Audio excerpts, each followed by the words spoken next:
Yeah, that's the one. Just a little bit of work involved in getting it out the door.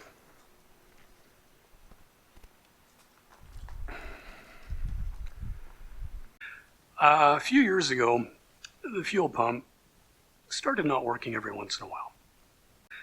Well, then the pandemic hit, and then the car sat for actually more than a year, and the fuel pump is really stuck now. So we've got to deal with it. Now, if I was smart, I would have put the car away with an empty tank, knowing that this might happen. I'm not that smart. So it's got a full tank of fuel in it. So Ford has done a really good job at anti-siphon devices on these tanks. And I have tried. I have tried a whole bunch of ways to try and siphon the fuel out of there. And yeah, no luck. And what we're going to try and do is we're going to disconnect the fuel filter in front of the tank and plug this thing in and see if we can actually get this to draw fuel through the stuck fuel pump. We'll see if it works and try and drain the tank that way, because 15 gallons is going to be a lot of weight and a lot of hazard to try and drop that tank when it's full. And there is zero fuel coming out. So we're not off to a good start. Okay, that didn't make any difference in how hard this thing seems to be pumping. Nothing coming out of the hose. So I guess we're dropping the tank full. This is going to suck. We've got what I hope is going to be a better pump. There's nothing coming out of the other end of the hose, though. We're going to call that another fail. I'm going to see if I can remove the entire filler neck without moving the tank first. If I can pull this thing out, then I can certainly get a hose in there and I can siphon the tank out. We'll add that as another failed attempt.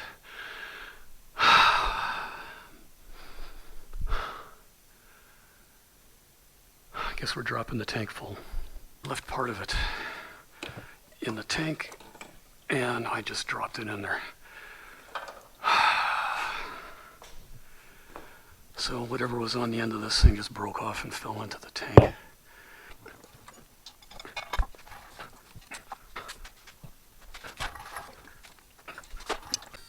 We managed to drain. There was certainly 13 gallons worth of fuel in there. So now that the tank is pretty much empty as I can get it anyway, I can drop the thing on the ground and change the fuel pump.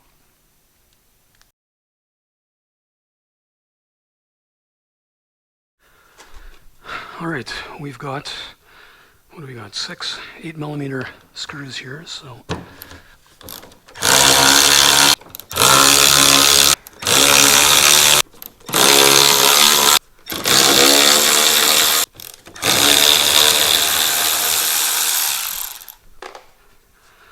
Okay, and let's get a pry bar.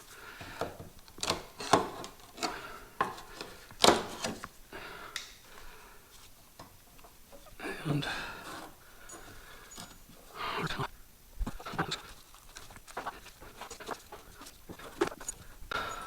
that's just the cap.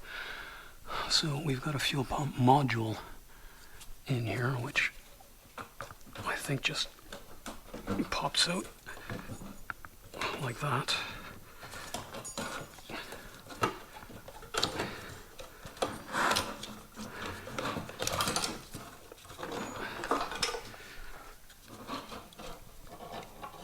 And we've got the fuel sock on one side and the fuel level sender on the other side. So yeah, not sure exactly what the best way is going to be to pull this out.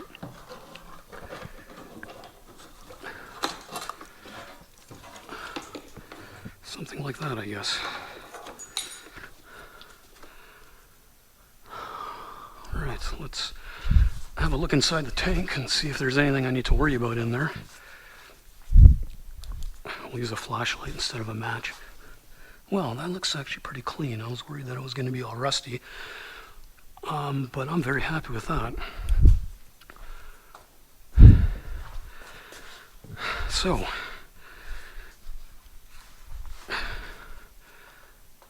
here's where we are now. somewhere inside this thing, which you may be able to see is actually full of fuel, is our fuel tank, our fuel pump, right there.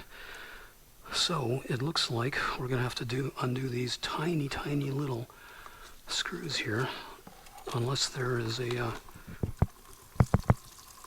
way to do this from the bottom. And it doesn't look like there is.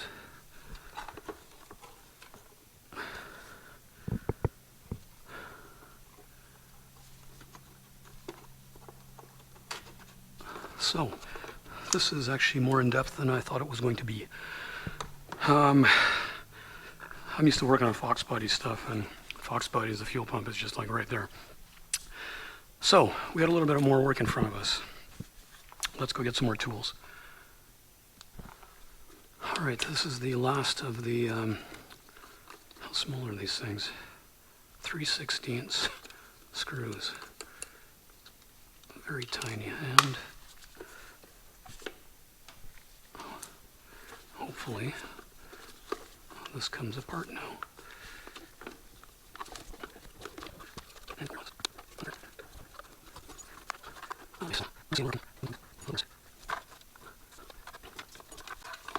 Well, anyway, there we go. Okay, so we need to pop that out.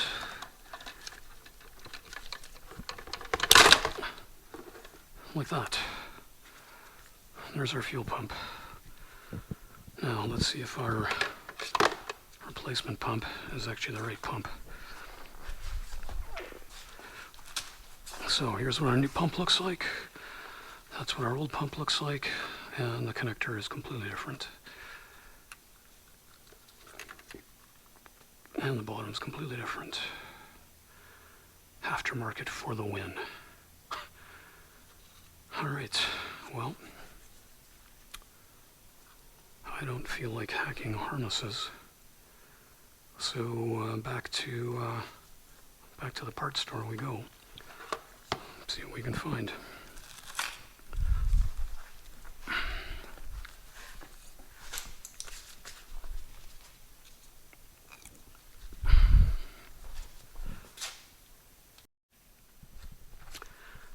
It's the next day now, and I'm an idiot.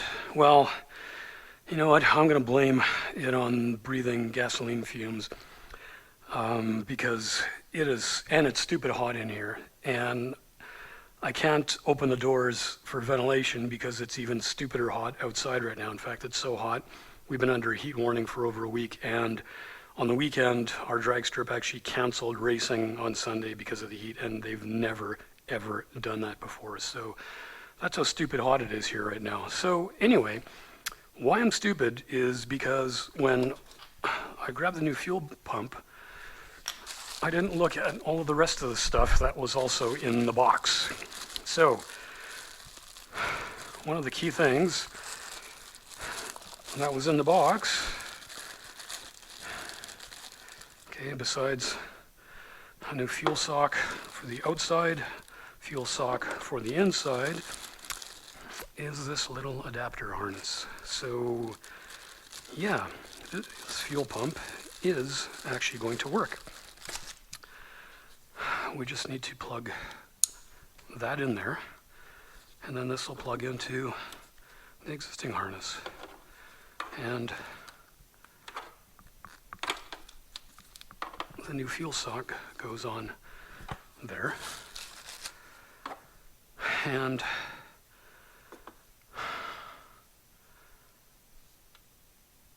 yeah, I don't know where this thing goes. I'll figure it out.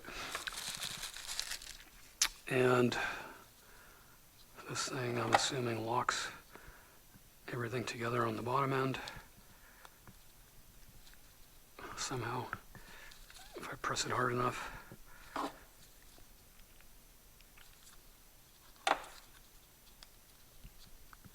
Anyway, we're going to figure it out. All right, we figured out this goes on the top of the pump. We've got the new fuel sock on. We've got the new rubber footer on the new pump, so that's ready to go into the basket. We just ran some brake clean through the basket to try and clean up some of the crap that was in the bottom. And now we're going to change the fuel sock on the bottom. So to do that, we need to pinch this together and pull. And that comes off. And our new fuel sock goes on. And snaps into place, just like that. So, at this point, we can put our new pump down in the cavity, put our lid on, aligning everything carefully, and then putting in some of our microscopic screws.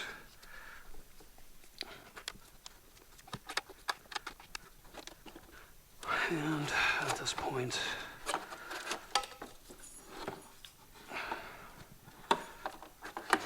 we can hook up, if we remember which way this goes, it goes like that, because that's where the screws line up.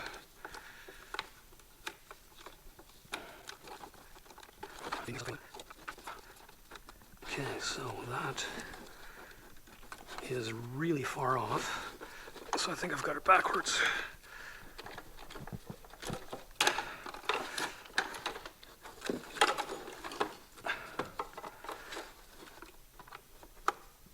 Yeah, that is the way it goes, because now the screws line up and this thing falls into place there. So we should have 3 more. And we've got 4 more tiny little screws. Oh, there's one back here yet. Okay, so a tiny little screw back there. A tiny little screw there. I'll tighten these all in a second. A tiny little screw there. A tiny little screw there. And harness that plugs in like that. Okay, so I'm going to tighten down all the tiny little screws, and then before I drop this back in the tank, well, remember we broke off something from the fuel inlet for the fuel filler, so we're going to go fishing through the bottom of the tank to see if we can find that part. So let's get this done first. Oh yeah, we got a new gasket as well for this thing. And we got some hose clamps, which I didn't need. Anyway, let's get the screws tightened up.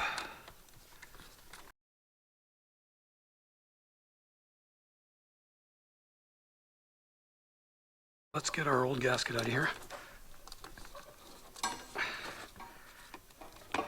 Even though it feels perfectly fine. And I probably could have reused it.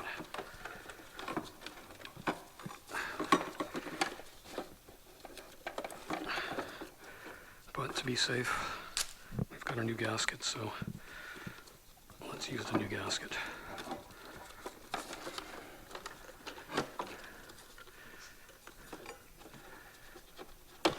Once I fish it into place and get all the nibs going through the right nib holes,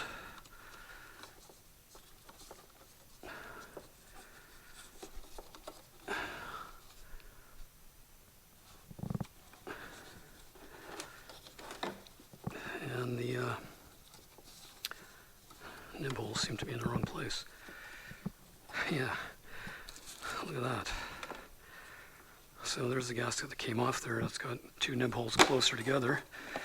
And here's our new gasket where all the nibs are equally spaced. So, back to the old gasket, I guess. Don't we love the aftermarket and how exact replacement parts fit exactly? Not. So, nib hole, nib hole, nib.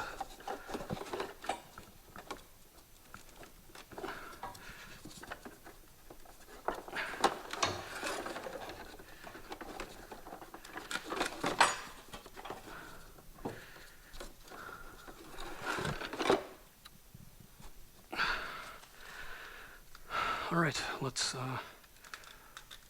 wrestle it back into place. And see how smoothly this goes.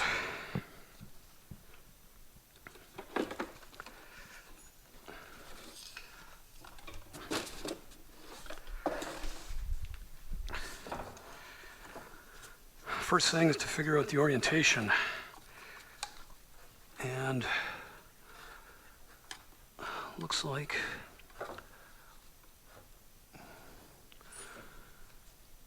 we might have to go back to video to try and figure this out.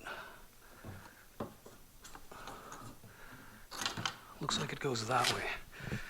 Okay, so that's got to go in first.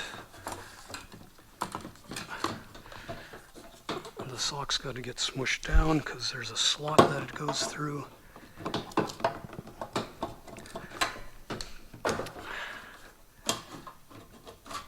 Something like that.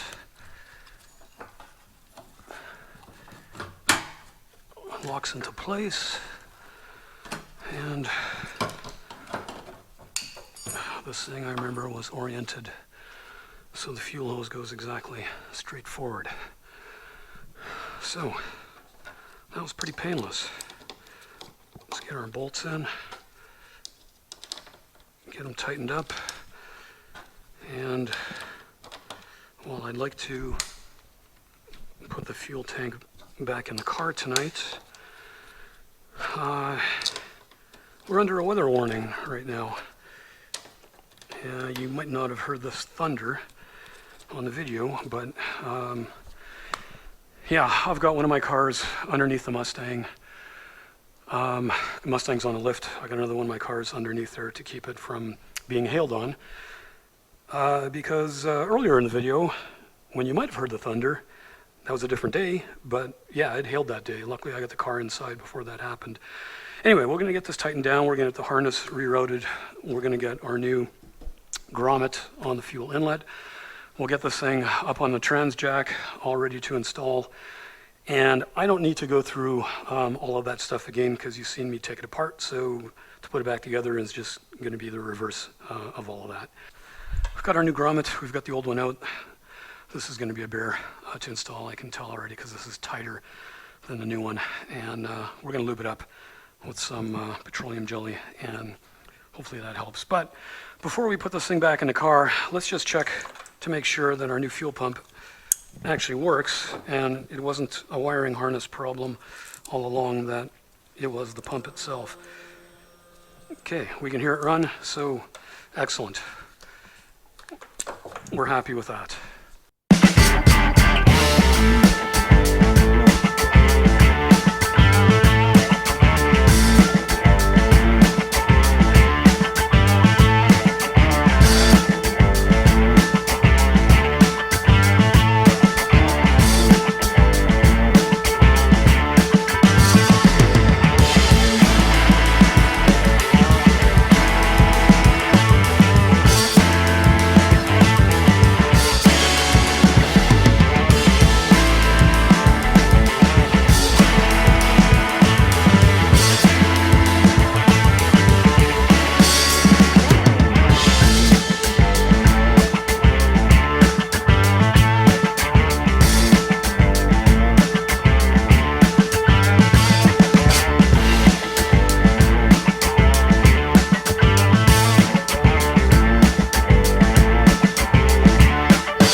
right, we got fuel tanks back in. All the plumbing's hooked up again. The only thing we haven't hooked up yet is the harness. And reason being is I'm going to use my little remote control and run the pump and pressurize the system and make sure that there's no leaks before I put the car down and try driving away and then find out later that there's all kinds of fuel leaks. So while it's up in the air, now is the easy time to do this.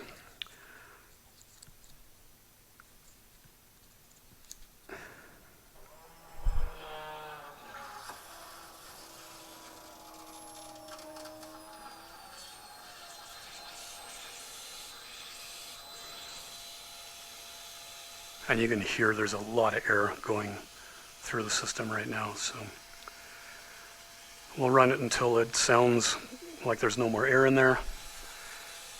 And then just to be safe, in case I have a stuck injector, because it's been a few years since I've run this car, we're going to go and crank the engine backwards.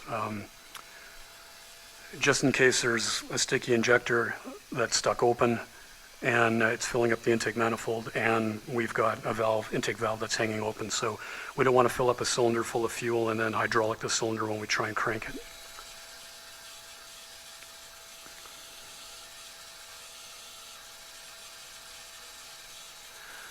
Now, the other thing I could be doing is hooking up a scanner and seeing what it reports for fuel pressure. So you know what, maybe we'll do that instead of just letting this thing run forever. Although I still don't like the sound that it's making. It sounds like there's still a lot of air in there, which concerns me. Let's go get a scanner. All right, I'm using my old school Predator here. You can see that we're actually showing 37 PSI fuel pressure, and this is with the pump not running right now. So it's pressurized the system, it's holding pressure. I'm just going to put the battery to it and start running the pump again and see what the pressure picks up to. Okay, and the pressure is picking up to 80 PSI, which is a problem. Yeah, we shouldn't be that high. So we've got something else to figure out on the car now. All right, so I'm an idiot because I've got so many of these cars I forget which ones are which. This has a pulse width modulated fuel pump.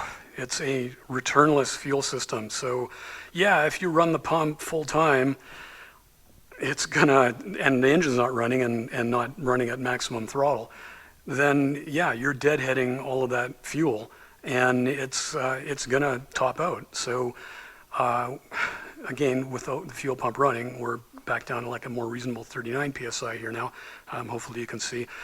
So yeah, that would explain why we're hearing, you know, cavitation noises from the pump as well. So at this point, we're going to put it up in the air one more time. We're just going to poke around with the flashlight and make sure that we don't have any fuel leaks, especially at 80 PSI. And if that's all good, then we're going to back up the motor. We're going to do an oil change too, just before I fire it up, because it's been sitting for 3 years on old oil. And after that, we should be good to start it.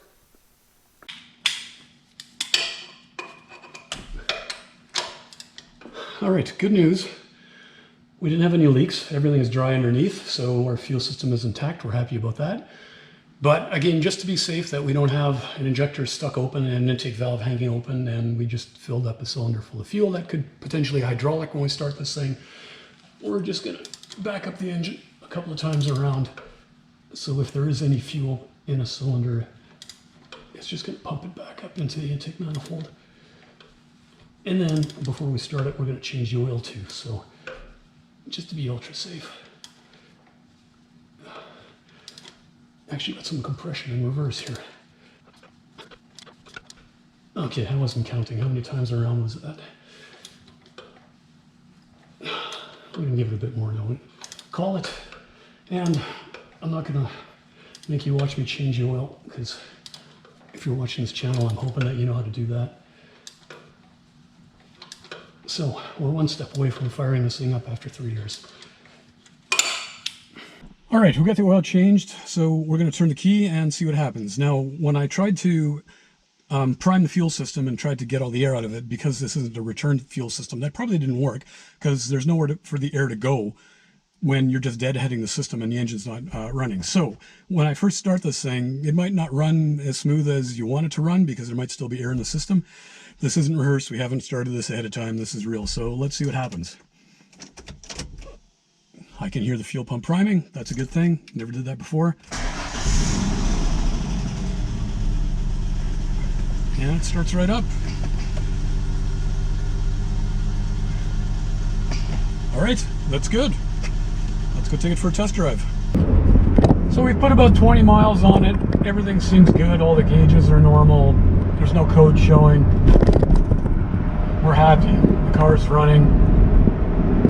It's been a few years. Even the air conditioning still works and it still blows nice and cold, which is important because right now it's still crazy hot here. So happy to be driving in my California acquired 40th anniversary Mustang again. So we'll leave it there. So thanks for watching. Subscribe, like usual, you know, all of that stuff. And as usual, be kind and be humble. We'll see you next time.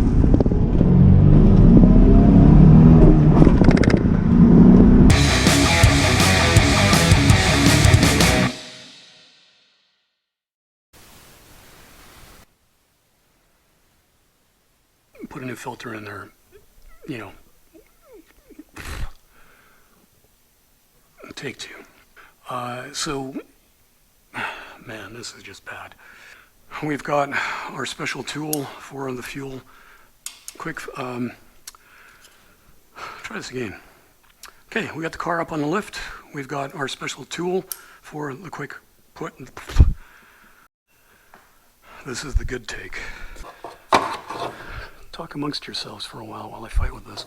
Full of fuel that we could, whoops, we could hydraulic.